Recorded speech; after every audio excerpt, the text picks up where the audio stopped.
Hello, everypony, and welcome to another episode of the Pony Public Library.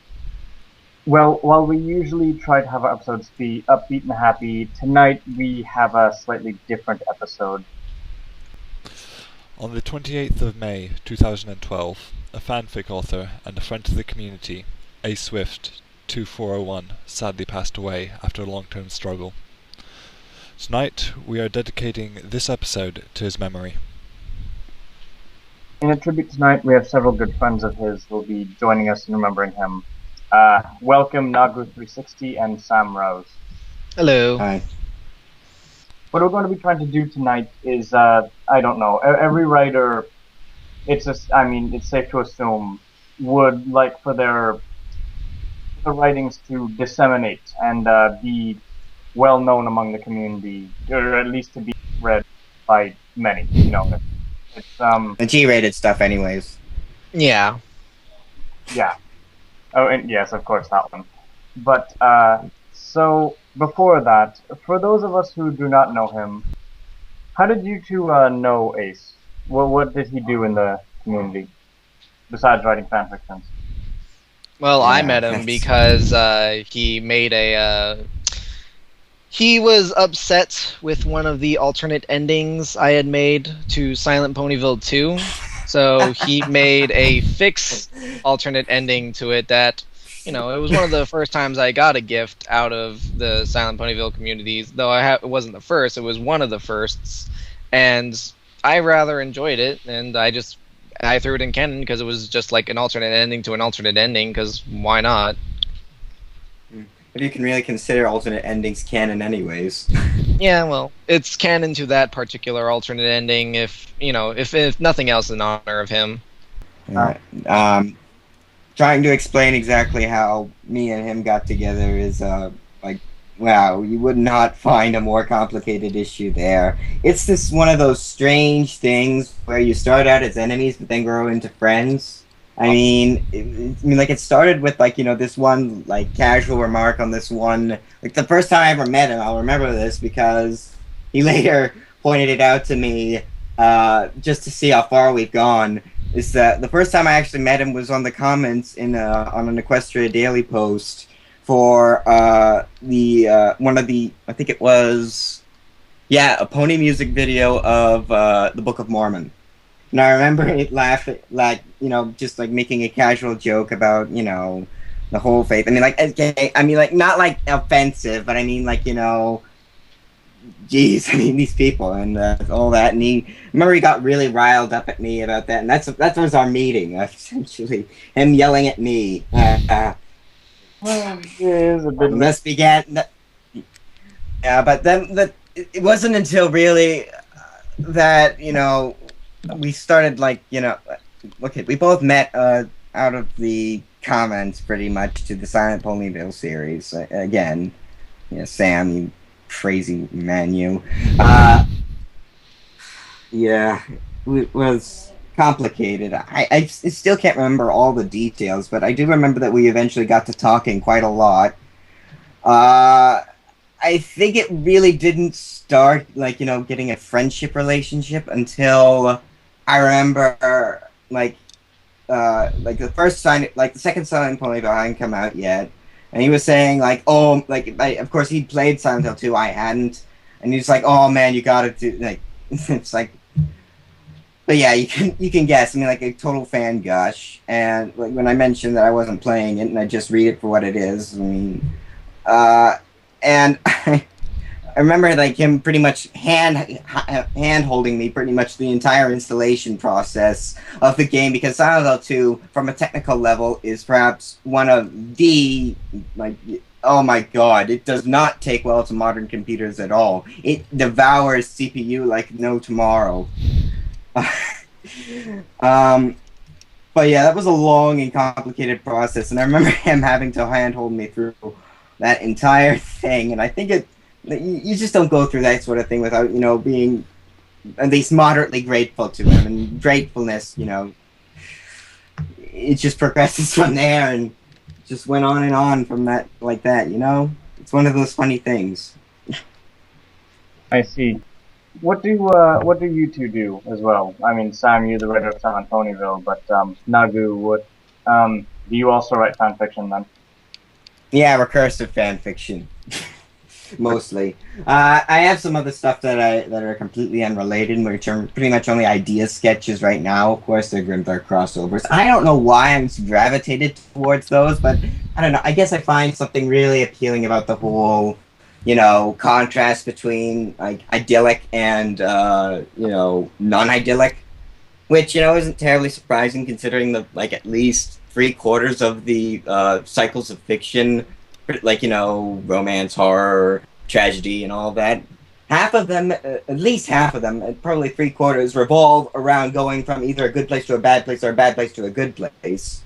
So because they're constantly summer and winter, and the bridges in between, it's not really surprising that things like Grimdark and bringing in a bad world into a good world would be, insatiably drawing in, because you have the world of the ponies. I mean, it's just, for God's sakes, it's pretty much the staple definition of a utopia.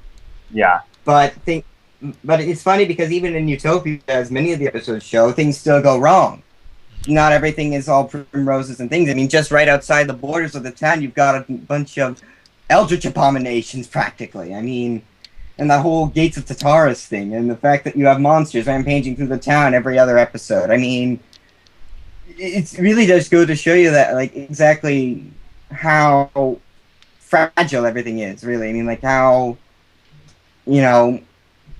something can be beautiful one day and then destroyed the next and then rebuilt the next. It's an interesting cycle, and I guess I've always been drawn to that as a writer and a reader and a watcher and whatever. And I guess that's what really has kept me through this fandom through thick and thin. Just to experience that. I know Yeah. that I know that Ace did a lot of grimdark fiction as well. Did you often bounce ideas off of him and share ideas? Oh, wait. You believe me, yes. In fact, I'm pretty sure that a lot of the most intimate details of the current fic I'm writing died with him, because I'll probably forget them. It's a bit of a sad thing. But yes, we did bounce ideas off of each other, and we edited each other's work, and, well, we always talked on Google Docs, chat, we would exchange ideas and saying, wow, this is going to lead to that, and, well, I wanted to do this before that, but God, this pacing is horrible, and what the hell did I mean by that? And oh my God, my grammar, there's a 2-year-old, so I mean, that whole sort of thing. So yeah, we did interact a lot in that terms, yeah. The amount of bouncing back and forth I had with Ace usually consisted of him thinking my ideas were stupid and wanting him to put in his own ideas. So we often butted heads about that, and it was one of the hardest things having him editing my stories, because it felt like he thought he knew what would be best for my chapters, and I was just like, no, that's not going to be best. You're silly, man. But I still liked him because he still had he grammar Nazi'd harder than pretty much anyone else did, so he was a worthy editor, even if we did headbutt a lot of the times. And I think it was because of the headbutting we didn't talk about ideas as much as like Nagu and him did. Yeah, I think I never said it to either you or Ace's face, but I'm pretty sure the reason why YouTube butted heads, and I don't think either of you fully realized that. I mean, maybe it was a subconscious thing, but what was always clear to me is that he worshipped your stuff, and he wanted to see it as best as it possibly could. I mean, me, he never made any recommendations at all. I mean, if I did something like kill off a character that he meant, or whatever, he'd say, well, you couldn't affect me that much. I mean, oh, you'd shrug it off, but with you, it was always a different thing. So I think it's more of a personal I think the irony is that in arguing with you, that was perhaps the greatest compliment he could possibly ever give another human being. Mm-hmm. Some people say that the best person you can have to edit your work is someone that is not afraid to stand up and say, I don't like this, and will be completely opposite to you. Mm-hmm. Can be from time to time. Depends if it actually Works. helps to get it out on time. The chapter out on time. It's like I finished a chapter. Oh, now we're gonna spend like a week arguing over the entire thing. Yeah, well, considering how much progress you've made on yours with his close editing and how much I've made on mine with no editing, pretty much, I'm pretty sure that time isn't the issue here, Sam. Probably. I mean, let's be honest. I mean, there's been, I don't know, it's almost like there's been some sort of divine contrivance to prevent either of us from moving forward because, again, I finished, like, like my first fic in a couple of months, and this one I'm almost getting to the anniversary point, God. I blame writer's block for And mine. I'm still not. No. As in, I don't blame writer's block because I've always had my ideas set in front of me. It's more or less the issue of, well, there's been a couple of issues, school and all that. And there's lots of stress and emotional contrivances, and my dear God, is grade 11 another dramatic. But you know, I think there was almost, I don't know. I don't know whether or not you believe in any of the supernatural forces and, like, you know, but it really does feel like there was a contrivance to make sure that he never saw either of us finish. That he knew where we were going, but never finished. So, as far as he knows with the storylines, they ended the way he wanted to. That's good. So did he have any stories that you particularly liked? Journal of the Cupcake Killer. Yeah. Yeah, it was his longest pick. Yeah, well, yeah, it was his only full complete one, and again, you have a little, okay, technically there's a little bit of, you know, Mozart's Last Requiem syndrome here. He never finished it the way he wanted to, but he had enough of it done, and that could be pieced together from his notes that you could see clearly what he wanted. I mean, he did admit that, like the chapter 4, the last chapter, as posted by his co-author Miles Prower, was not quite up to the quality he wanted, but it was close enough, I guess. And he always wanted to fix it, but he never just got around to it. I don't know whether or not that was his physical issues or whether or not it was just really a matter of effort, like the rest of us here. But either way, I think that, you know, in light of what's happened, it's the best we're ever going to get, and for what it is, it's pretty damn good. All right, that's good. And then let's see what else. Dang it, I had a question here. Forgot it. Dev, do you have anything while I try and remember what this is? Yep, I can ask stuff. Do you know if he? I know he was really interested in your work, Sam, but do you know if he had any other fic authors that he really appreciated the work of? As far as I know, he really appreciated the other Silent Ponyville authors, who wrote the other side stories, even the ones that didn't go into canon. I know he was a big fan of Reunion. Yeah. I think he liked the shop. I'm not sure if he did or not. Like I said, it's hard for me to know because I didn't really keep up with a lot of the things he said or did. Just like he was always my friend, but he always just kind of like hung out in the background. Yeah, it wasn't quite the same with me, though. He spoke with me a lot more, and I do know for a fact that he did enjoy absolutely every last one of the Silent Ponyville spin-offs. That's true. I also know that he appreciated several other things, like, for example, I don't know whether or not you guys have ever heard of it, but there's Pink Anon's comic adaptation of Cupcakes. I showed him that, and he adored it. I know for a fact that he loved, like, every single page that he ever got out by the time he lived for it. Totally instant fave. And, well, I don't know what, like, I don't know, maybe this is just more like of a memory thing, a fond memory, but, it's not a fanfic per se, but I do remember him, like, it's not pony related, but I do remember getting him into Team 4-Star.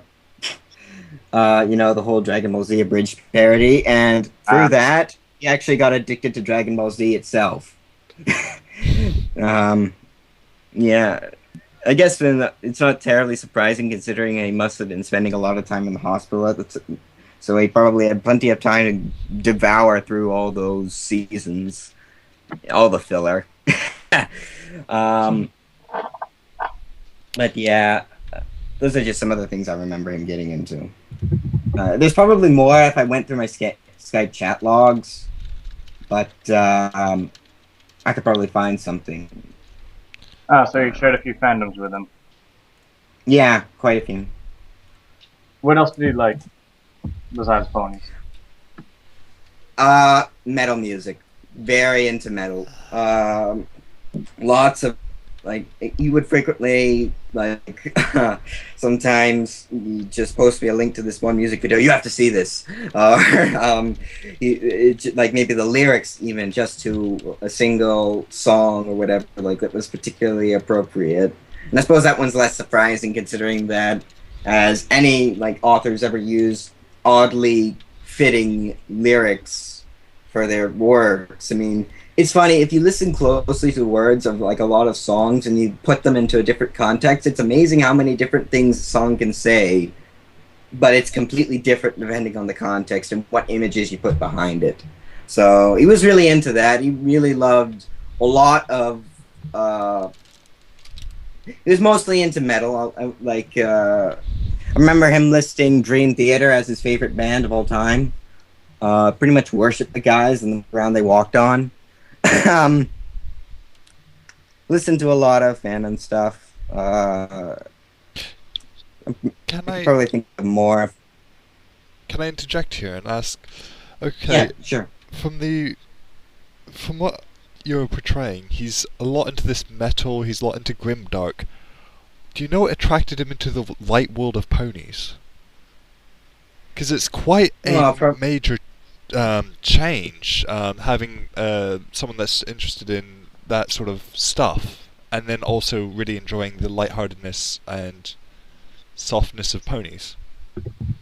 Yeah, well, it's actually the thing that's kind of been drawing people rapidly into this whole fandom thing is the fact that you have, like, I'm pretty sure the original one is 4chan. I mean, God, everyone was expecting B to pretty much bastardize ponies, like, the second they step foot in the place. But here they are bitching at each other over even the slightest things. It's like kind of phenomenal how little exploitation there was of the ponies when they were still only on 4chan. And I think that's what really started really astonishing people, that holy crap, these people aren't just being ironic. These people actually like this. I mean, but these people are the sort of ones that, you know, I mean, well, I don't know. Have any of you ever been to 4chan? And Oh yes. I mean, I don't even dare go on B. I know that that's like no rules there is ugh. Especially see what they do with rules. Ugh. But I just stuck to Co.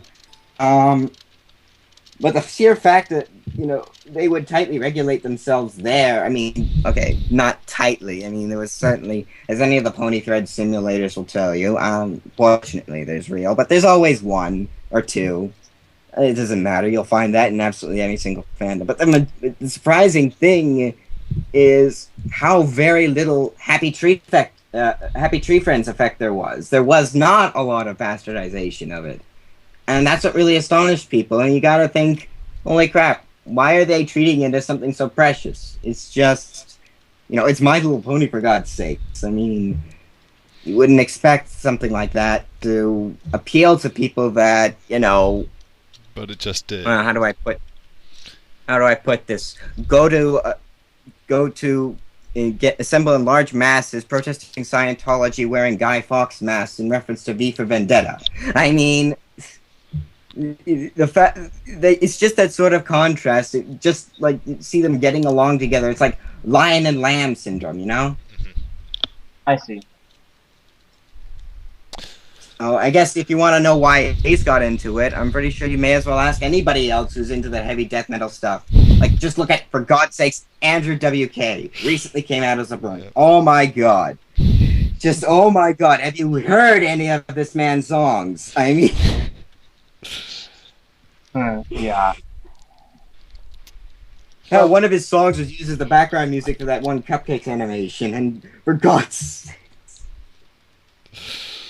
Sorry, That's alright.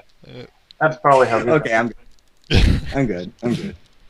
Let's see. Do you know if he was interested in any of the music or artwork, or was it just the fiction side of Definitely. things?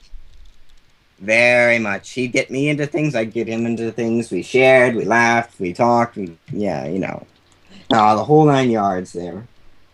But he especially into anything Fluttershy or Rainbow Dash. He was like, I don't know, for some reason he tried to cheat the system and have 2 waifus. I never really understood that, and for some reason he didn't seem to be bothered by the idea of polygamy, but, you know, whatever. I mean, I suppose it's weird enough to have a pony as a waifu, so why not have 2? If you're already in the weird zone, may as well go through a full way, you know? Maybe. Yeah, I was actually about to ask did you know who his favorite pony was? Well, I guess his icon says enough there. Fluttershy. Fluttershy and Rainbow Dash. The 2 of them together are best pony. What pony would you relate him to, though? He always related himself to essentially a non-athletic version of Rainbow Dash. So pretty much you have all of that same, you know, outgoing and, like, you know, energetic personality, but not without the body to support it, you know? Yeah. Yeah. I could see that. So I suppose that would sort of into a sort of strong bad type of character. okay. You know. Let's see. Do you know if he had any ambitions for his stories? Like, did he ever say like he wanted to be on Equestria Daily or Free Radio or anything like that? Oh yeah, definitely. He really wanted to finish all of his works. I mean, like, an unexpected development is perhaps what comes to mind in terms of that. He really wanted to finish that, but all he ever got done was 1 chapter. But damn, it was a good chapter. It got on Equestria Daily. Will never be finished. I mean, maybe will be finished by if someone else wants to pick it up, and I'm pretty sure he'd be okay with it, considering his current condition. But it's just, you know. I really did want to see where he was going with this story. I mean, really did want to. He was moving away from Grimdark. Yeah. He was moving away from it temporarily. I know he always wanted to write the canon version of Silent Ponyville 4. Oh yeah, that's true. That's true. Are you guys interested in either of you in kind of like picking up his sword kind of thing? Picking up any of his stories where he left off? I don't, only because I don't know anything of where he wanted to go with them, and I don't think that I would be able to properly portray the storyline that he wanted. Though on the other hand, he'd probably be honored if I finished his stories, but at the same time, I haven't been able to write anything. I've just been able to draw, so... And I kind of have the reverse problem. I do get a general sense of where he was going with that whole, at least in terms of an unexpected development. I mean, like I said, we did talk a lot about this sort of thing. He didn't mention any long-term plans because, again, he was expecting that he'd be able to finish it, and he wanted to throw a couple of twists in there for me. But no, you really do get the general sense. I really do have a general sense of where he was going with it. Unfortunately, he was writing outside of the genre that I'm comfortable with, and I just do not. I mean, I get how I get how you can ship characters, but I just don't have that very. Well, I just don't. Yeah. So I don't have any experience. I just can't draw. I can't write in a romance. I mean, I can't write believable romance. Yeah. So it's the shipping that throws you off, not the grimdark. Yeah. As a writer, not as in the like reader. not like, yeah. I mean, like I don't know what his plans for Silent Ponyville 4 were, so that's completely out of the table for me. He never talked to those in detail because he wanted to surprise me. But in terms of unexpected development, that I do have a general sense of where he was going with that. but I just don't, I just lack the, you know, I suppose, style to pull it off effectively. I don't ship ponies. I just can't. I just no. Is it like an incorruptible line you can't cross? You just refuse to cross, or is it like you No, just don't like doing it? no, it's the simple fact that I would do it if I could, but the thing is I can't because Ah. He doesn't understand the dynamics of it. Yeah. Would you be willing to? yeah, Oh, sorry, go ahead. I'm a complete and total rock when it comes to relationships. Well, that's understandable. And I don't mean Tom, but I mean like, completely oblivious to absolutely everything. I just would not be able to write subtleties. Well, I mean, that happens. Every writer has their own niche, right? Yeah. Would either of you guys be willing to partner with anyone who would be willing to continue with stories? Possibly. Like, of course, depending on which one it is, but I mean, it seems like you guys are willing to take it up, but either of you has a problem with one element that he uses. So it might be good for one of you guys to get a partner on or not. I don't know. Yeah. Finish his dream. Do you know?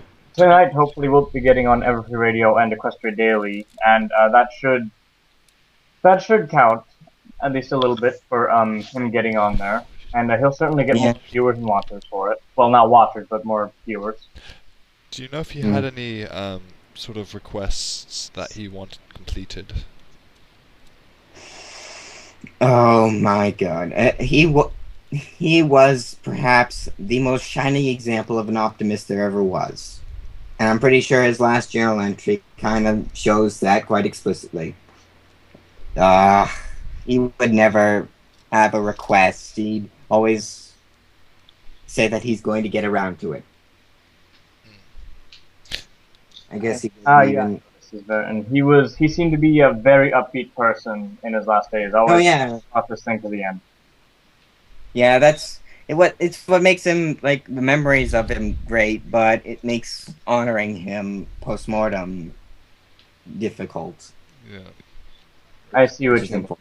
But, I mean, it's better to go out with a smile on your face. Right? Yep. Yeah. You never let these things, take you. You always have to keep trying. Yep. Mm-hmm. Well, I believe it's the spirit of being a pony to face problems like that. Yeah. Since this has been about the half an hour that we set aside for the interview, I suggest now that we go and try to relive part of his days as an author and read his fan fiction. All right. Unfortunately, because of we usually like to keep it PG on here. We'll be reading his the last fic he wrote, the best flyer and the best of the best flyers exhibition, Rainbow Duck. Mm-hmm. All right, that will be on a separate video from this, and I can cut whenever. Oh, and before we cut off, I would also like to say I'd like to give a thanks to Ace2401's other friend, Mr. D, who he tried to be on here his best, but he couldn't, and I feel bad for him not being here. He was the one who helped us organize this entire memorial event, but he wasn't able to get on here in time. He brought Nagu, and he was the one who gave me Nagu and Sam's contact to get and to bring them on here, and he deserves some recognition for this as well. He really wanted Ace to get the recognition he deserves. So let's all thank him. Yep. Yeah. Do either of you two have any closing statements before we move on to the fiction? Though I didn't know him very much, Ace was a great friend, and I'll always try and honor his memory in my days to come. Yeah, and as for me, Frosty, that's what his friends called him IRL, I'm told. Like, he mentioned it once. I still remember it. Frosty, if you're out there, just hope you're having fun wherever you're doing. And I miss you. And that's it. Well, thank you everyone that's tuned in and watched this episode. Be sure to check his page as well for the other fictions that he's done, and he also has a film fiction account, which he has one story that was not on his DeviantArt account, so that's also worthy of checking. Okay, thanks for tuning in everyone, and I hope to see you next week.